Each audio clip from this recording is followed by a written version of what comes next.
I'm gonna be honest with you, I almost never want to go to church. Every single Sunday, I wake up and I think, can I just stay home? Can I just skip today? Can I just stay in my bed, God? I don't really have the energy. But I still make myself go because at the end of the day, it's not about my feelings. But I'm gonna tell you some things that I think of that helps me to get up and go to church. And I'm also going to tell you what happened today at church, but I'm going to save that for the end. So the first thing that I remind myself of is the fact that I'm going to church for God and because that's what he wants me to do. I know that God wants me to go to church. There was a time when my friend didn't come to church. She wasn't going to go to church and I go to church with my friend.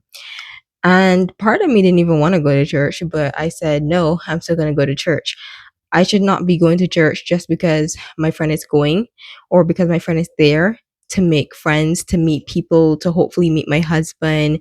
I'm not going to church for any of those reasons. I need to get my butt up and go to church for God, for his word, and because I know that he wants me to be there. Number two is I think of all the other times that I got my butt up on mornings to go and do things that had nothing to do with God and how I can make time for God. I used to go to the gym on Saturdays and Sundays. On Saturdays, I had a 10:45 class, and I like to get to the gym early to warm up, settle in, and so forth.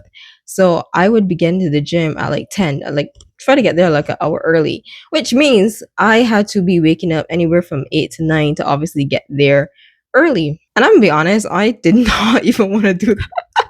Sometimes I didn't even want to go, but I had to book in for the classes and I was already paying an expensive membership. And on top of that, if I was late or if you cancel, they're going to charge you a fee. So even though I didn't want to go, I still got my butt up and went to the gym. Sundays, I used to be in a club, so we had our bi-weekly meetings, and I had to get my butt up and go to these 10 a.m. meetings, which is really funny because now I go to church. Church is at 11, but for the summer, they had it at 10 a.m. And I also had to get my butt up earlier and go get the bus and go to church. I also think about the time when my friend and I made plans the night before for the next day, and I had to wake up at 6 a.m. to leave my house at 8 a.m. to go meet my friend at 10 a.m. and go hang out on the other side of the city. So every time that I wake up on Sundays and I think, I don't really want to go to church, God, like, can I just skip? I remind myself of these situations, all the times that I got my butt up for other things, and I'm like, I got it done and I can do it for God too. No excuses. And number three is that I should be giving back to God the same way he is giving to me. And it takes nothing off of me to give to God. In this case, this morning, I reminded myself of how blessed I am and all the things that God has given to me and gives to me and will be giving to me. And I'm like, I have so much to thank God for. So I should be in church today. God is just here blessing us and giving us so many things. And we can't even give him an hour or two of our time. We can't even spare a little bit of energy just to go sit and listen. Because that's the thing. You don't have to do anything. You just listen. Maybe one day I will wake up excited to go to church.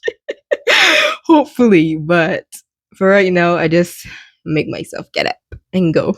As for what happened today, I did not feel like going to church. I'm actually on my period and my energy is a bit low. So I was like, maybe I'll just stay home. Like, I don't really know. I get up to go shower and then afterwards I start cleaning and I get energy. So then I'm like, okay, I no longer have the excuse of, oh, I'm tired or I'm low on energy. So I might as well go to church. I go to church, I get back home, and one of my family members starts telling me about these signs she's been getting and how she thinks God has a message for her. She tells me this verse, and the craziest thing is that this verse was the focus of the new series that we're going to be starting at church. It just made me think, imagine I almost didn't go to church today and I had confirmation for someone. And it reminded me of the fact that our walk with God and our obedience is not always about us. It can actually benefit somebody else. It can bless them. It can give them confirmation. It can help them in some way.